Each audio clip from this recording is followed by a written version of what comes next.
Welcome back to the final day of the Floor of IAE. Technically, there's one more, but it's just the best in show, so it's not really that much different from what we've already gathered.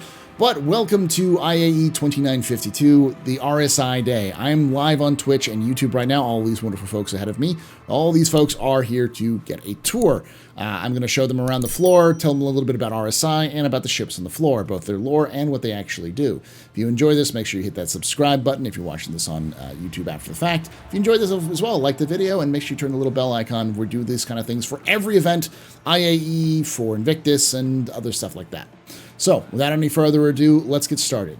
Let's learn a little bit about RSI. So, RSI is the oldest manufacturer in the Star Citizen universe. It is was founded in 2038, I believe. 2036, 2038. So, in the 2030s, by Chris Roberts. Not our Chris Roberts in real life, but the Chris Roberts of the Star Citizen universe. He founded the company specifically to compete with the other big space renaissance of the era. Now, that time period is known as the human overpopulation era, where resources were running out, climate change was wrecking the planet, lots of resource wars were happening, and the only thing that the governments of the world really saw as a solution was to exploit space for resources and other things to help them deal with the problems. So Chris Roberts wanted to found a company to help get involved on that, but he didn't really have the capital or the know-how to build in space. So he did other things for a while until in 2070s, he met a man by the name of Dr. Childress. Dr. Childress had a theory based off of quantum particles, which had been captured through very specific means, through things like particle accelerators that had an incredible amount of mass compared to their size. So he wanted to use those particles to create what we know today as an Alcubierre drive, which is just a warp drive. He called it the quantum drive, or the quantum fusion engine is what he called it. So that is the predecessor to all modern quantum drives. Chris Roberts read his dissertation on it, hired him on at RSI to have him build the quantum fusion engine. And he did, it worked, and that changed space travel entirely. It required much less fuel to go much further, much faster than any other time before. Since then, RSI went on to create the atmospheric processor, which is the first way of terraforming. They also created the first commercially available spaceship, the RSI Zeus. They also created the first ship to be able to jump through a jump point and back, which was the X7. All of their ships and their kind of technology is always at the forefront, the cutting edge of modern spaceflight. And they have been a big part of humanity's exploration of the stars since the very beginning. So, with that being said, let's take a look at what's available for RSI, starting over here with the constellation Andromeda. And we're moving, and we're moving. And we're walking. So the constellation Andromeda is the base variant of all of the Connies. All of the Connies are large ships. They're a crew of 3 to 4, and they all have both front pilot seats. They have front pilot seat, 2 co-pilots, 2 gunner seats, and they have a spot in the back for the P-52, the snub fighter from Kruger, which we talked about earlier in the week. It also has this nice big cargo bay that's retractable, can go all the way up. And that's pretty much all this is. It's a utility ship. It's designed to do multiple different roles. It's good at combat. It's got size 4 guns on it. It's pretty good at cargo hauling. It's got 96 SCU. It's got some pretty good fuel tanks, so it can go on exploration. It's okay at pretty much everything it does. It's a very jack of all trades, master of none. And this is actually the 4th generation of Connies. The first generation of Connies were built in 2715. And every 50 to 100 years, they've completely redone the line with new variations and new updates. In fact, the snub fighter was only added in the Gen 4 Connies, which is the current mark of Connie, the Mark 4s. So from the Andromeda, let's move over to the Aquila. This is the exploration variant. So this trades out the top turret for a specific science turret. It's a science station. So the top turret is just a place for a scientist to use the better scanning equipment and detection equipment and process more information. It still has a bottom turret. It also still has the Constellation or the P-52 in the back and everything else. It's the only differences between this and the other constellations is its forward bridge design slightly different and the science station on the top. But it's used, when you purchase it, it also comes with an Ursa rover for exploration. So you have the Ursa rover, the P-52, and a little bit more sciencey stuff. Now let's get over here and talk about the most expensive and the least expensive, the Phoenix and the Taurus. So the Phoenix is built as a luxury ship. When I say luxury, I mean luxury. The story behind the Phoenix is kind of interesting because there was a ship, or there was a show called Spaceships of the Elite, which was a kind of like a Cribs-esque show in the Star Citizen universe where they would go around and film the custom spaceships of the various powerful, wealthy people of the UAE.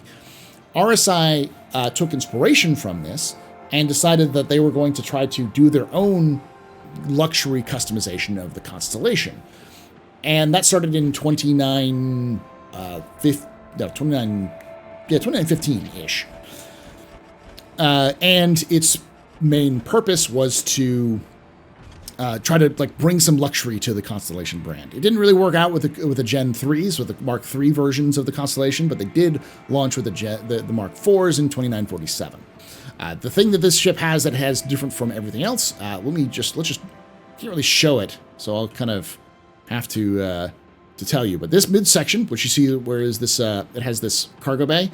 It's not as tall as the other cargo bays because on top of that is a hot tub, 3 bedrooms, including a master bedroom, several seats, a bar.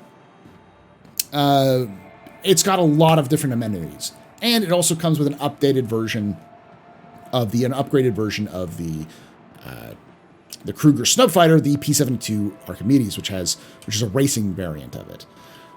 It is designed to be as luxurious as possible for business executives and other things like that. It even has a board meeting kind of meeting that you can swap out for a piano if you want to. From the Connie to the most expensive to the least expensive. Real quick, yes. before you go on, it's also worth noting that the storage area is actually larger Phoenix to accommodate the extra things inside as compared to other versions of the ship itself. It's actually around the middle. Yeah, but it still has a 96 SCU cargo, I think. So it's the same cargo. Yeah. Now the Taurus. The Taurus is the freight version technically, but it was also once pitched as the Connie Light because it was just sort of a cheaper version. They ripped out as much as they can of all the frills. They even ripped out the back of the ship. The ship does not have a snubfighter attached to it. It is all pure cargo. It even doesn't have a bottom turret. This bottom front turret is not a turret, but a tractor beam turret for loading and unloading. It is pure freight, no frills. It has a lot more cargo. It's like 100 and plus cargo in the thing, because this bottom cargo is also bigger and longer, and the back area, which normally has the snubfighter, is an additional cargo bay. It was first developed in the late 29th century. Had some problems, but what did eventually release with the Gen 3, the Mark III Connies. With the Mark IVs, it got an update to its own standard. It was slightly different from the rest of them. From the constellations, let's go look at some of the more newer options, starting with the Mantis.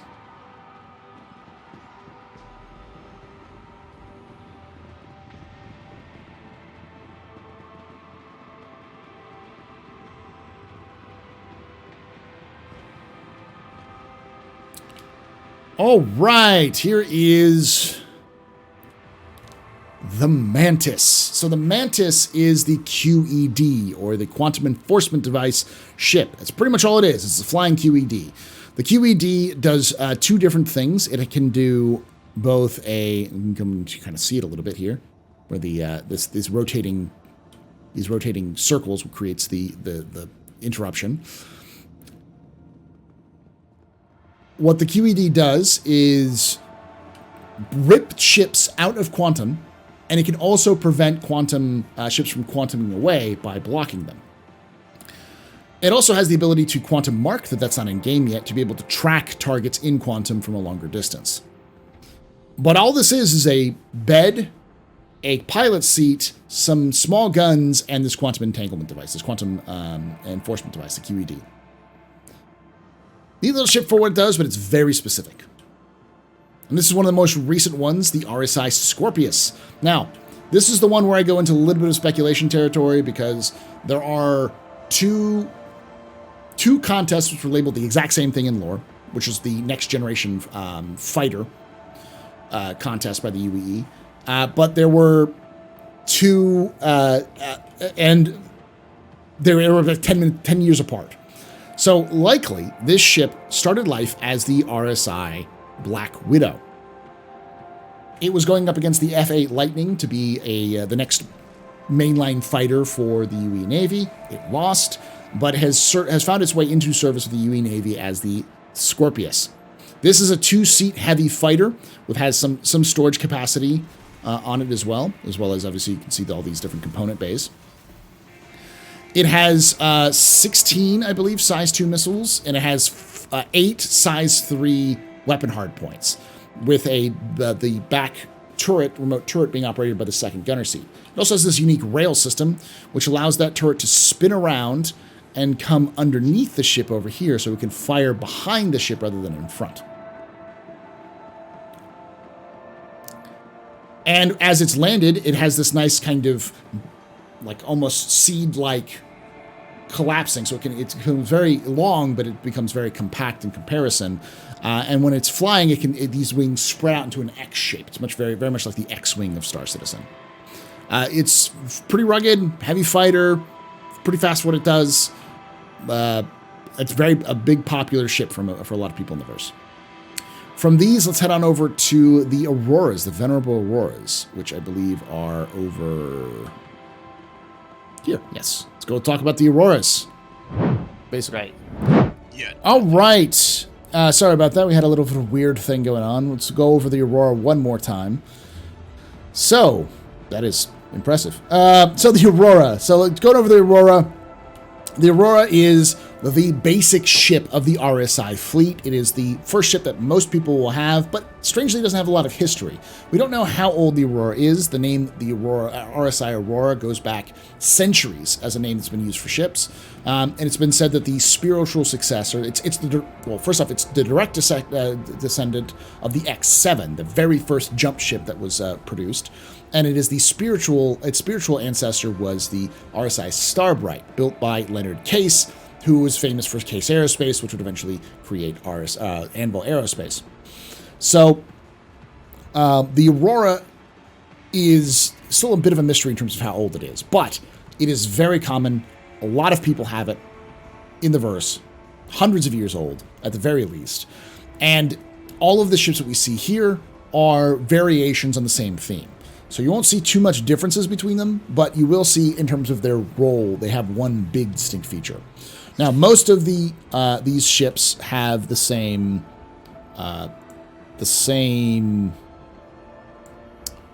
loadout.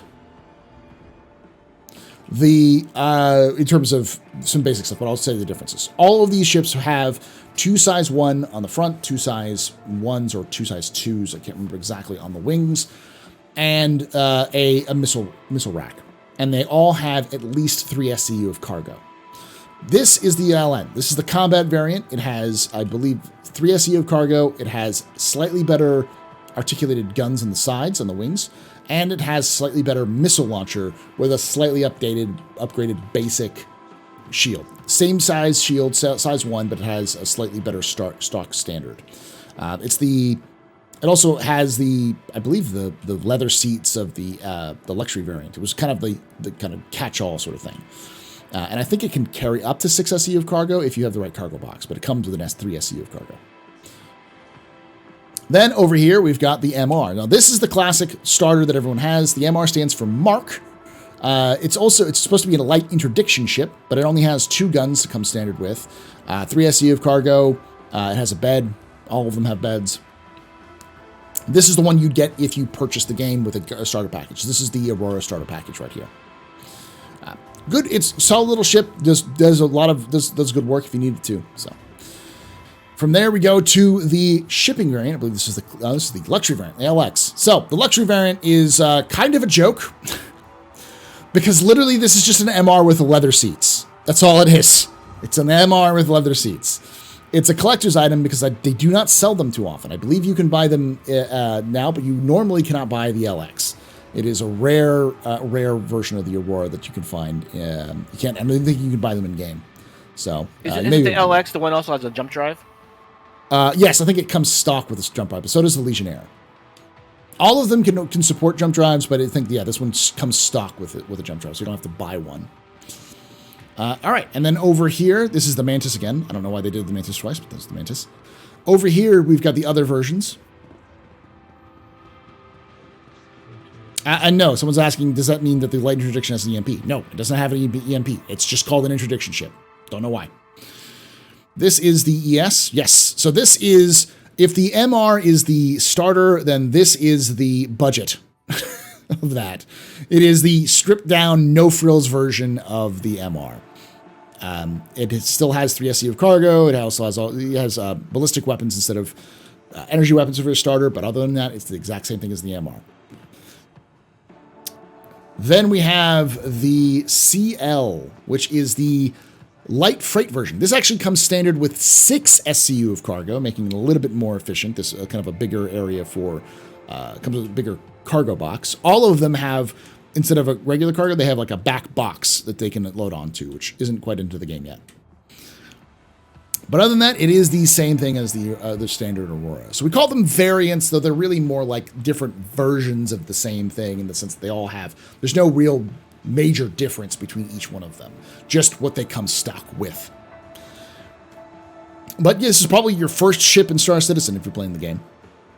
From here, let's move on to the concept ships, the ships that have yet to release, and the one RSI ground vehicle that exists. Come thing. Meet the Rapid Deployment Vehicle. This is actually the a civilian version of the military vehicle known as the Rapid Deployment Vehicle, or RDV. The RDV is a Marine-specific vehicle. It's built for the UAE Marines to get them through harsh environments and deploy 6 Marines into combat pretty easily. The Marine version, we don't know too much about it, other than that it has more armor and has more guns. But this is the Ursa rover, which is the civilian version of it, built for the Aquila, and also comes standard on the Carrack. It has a driver and a co-driver, which can both operate the vehicle and then or operate the turrets. As you can see over here, it has gun turrets attached to it. And on the back, it has the option to hold up to 4 SCU of cargo or 4 seats. It has 4 jump sheets you can use, but you can also turn those into just cargo if you want to do cargo. That is the Ursa. It's pretty simple. It's six tires. It's designed to fit into small areas. It can fit inside like the Carrack and such. And it comes standard with the Aquila. From that, let's go over to some of the concept ships, the ships that have yet to be released.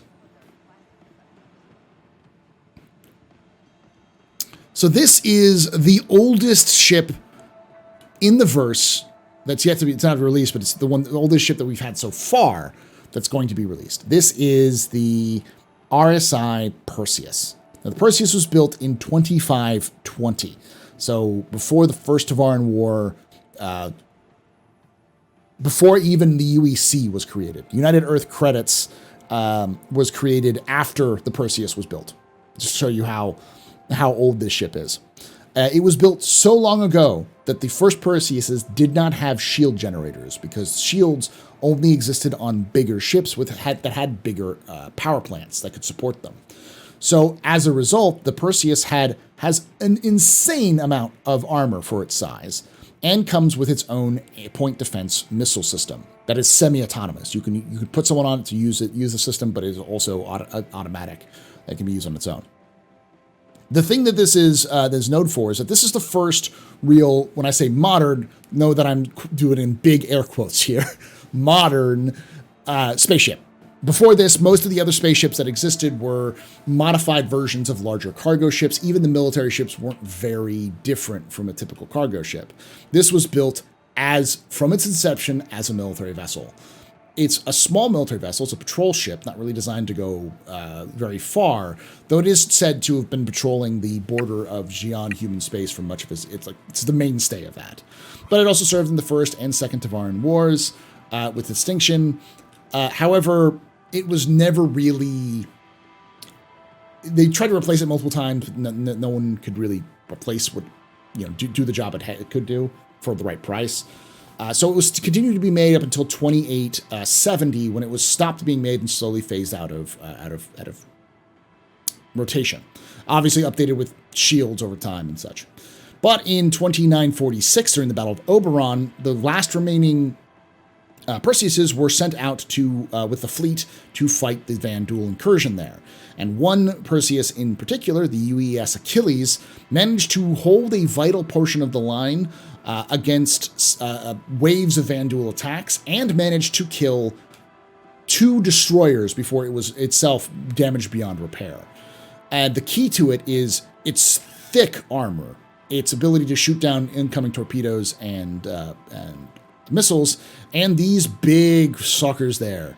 These are size 7 bespoke cannons designed to, they're called the subcap slayers because they're designed to take on sub-capital ships, but enough of them can take out large capital ships as well. Size 7s, that is.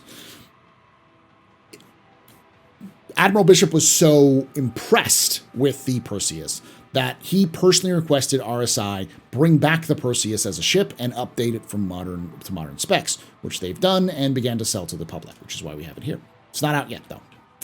All right, from that, let's go to the newest ship, the oldest ship to the newest ship, the Galaxy. So this is there's not a lot of lore behind it. We don't know how old it is. It's probably fairly new. This ship is a large ship, about the same size as a Hammerhead or a Caterpillar, around that size. And it is got 2 size 3 turrets, I believe. And then the main turret up here that's maybe pilot controlled is 2 size 5s on the sides here. So it doesn't have a lot of firepower. It only has a size 3 shield. It's not very tough or has a lot of punching power. The thing that makes this unique is its industrial hangar. It's got a modular section that can be swapped out for the cargo bay with tractor beams, a refinery with tractor beams to be able to load in saddlebags from exterior, or a medical suite of 3 size 3s, 2 size 2s, and a size 1 bed on it. There are multiple modules that are planned to be made later, but we don't know what those are yet. This is the one that was in concept as of this sale. It's the first time that you've seen it. It also has a hangar, a little small hangar in the back that can hold. It's up. We don't know exactly, but we know at least in the concept images it can hold a Pisces and a MPUV if it needs to. So it's very, very small. Could be bigger. We don't know. But it's a multi-crew ship. Holds 5 crew, I believe, to run it. So, all right. From that, let's move on to, I believe, the Polaris is next. 6 crew. Yeah, the Polaris. So this is the sort of replacement for the Perseus, the final replacement for the Perseus. This is a Corvette patrol ship designed with one hangar, like a small hangar on it for one small ship, but it's built around armor, speed, and torpedoes. This has a nuts amount of capital killer torpedoes on board. It doesn't have a lot of guns. It has some pretty decent guns, but not a lot. And its main purpose is to replace the Perseus and, to a degree, the Idris, because it could be served as a long-range scout as well as a patrol ship for along the borders, and is built, again, to deal with the Vandul. It's still very anticipated. It was originally built before, it was designed before 2946, but after 2945, after the attack on Vega, it was fast-tracked to be released, and is currently being sold to both the UEE military and the UEE civilian population to use them for defense. So that's the Polaris. Then we have the Apollo. Now, the Apollo is 200 years old. The original Apollo was in the 28th century sometime. This is a medical ship. It is designed as a medical evac, patrol, ambulance. It can serve many different roles, but it is mostly a kind of like a battlefield frontline ship designed kind of like a MASH unit. It has two variants. The one of them is just the standard version, and I believe then there's I can't remember the second one. Is it the medevac? Is the second one? And triage. The triage says the medevac is the one that's important because the medevac has extra armor and extra missiles, but it's also inspired by a movie, Astromedics. Astromedics had at least 6 movies in the verse, starting in 2905 up to 2915, 2917, and it had one video game that was based off of it. A pretty popular action series that people enjoyed, and it was the inspiration behind the medevacs being created. Because the medevac is supposed to be based off of the Apollo that they were using in the movie. The Apollo they're using in the movie is fictional. It's not a real Apollo, but so they added extra things that the Apollo didn't actually have. It's kind of like a medical drama action series sort of stuff. But in 2946, that's when the medevac was released, and the brand new version of the Apollo was released. It has 2 medical bays. Those medical bays are modular. It means you can swap them out for different things. They can each bay can have either 3 tier 3 beds, 2 tier 2 beds, or 1 tier 1 bed, and you can swap them out on the fly. So you can change them out to whatever configuration you need for what it does. 2 tier 2s, 2 tier 1s, 1 tier 2, 1 tier 3, 1 tier 1, 1 tier 2, whatever you want, kind of combination to make it work. And that's its real like genius. It's really where it shines, is being able to be flexible for whatever you need it to do in terms of medical. It also has drones, which work as gurneys, which can go out into hazardous environments, gather up injured people, take them back into the ship, and then get them to the medical help they need. It also has something called like the custom shock system, which is designed to be more stable in what flies, so you don't get jostled around while you're trying to perform surgery. And that is the Apollo. All right. And that is all the ships on the RSI floor. Thank you for joining us. Thank you for all these wonderful folks here who've joined us for this tour. And thank you for those of you who are watching this after the fact on YouTube. Make sure to remember to subscribe, like, hit the bell icon. Thank you, Diabolus. And we do this stuff, like I said, we do this every major event to kind of come in, join us live at twitch.tv/TheAstroPub, youtube.com/TheAstroPubLive. Yeah, and like I say every time, hope to see you someday in the black.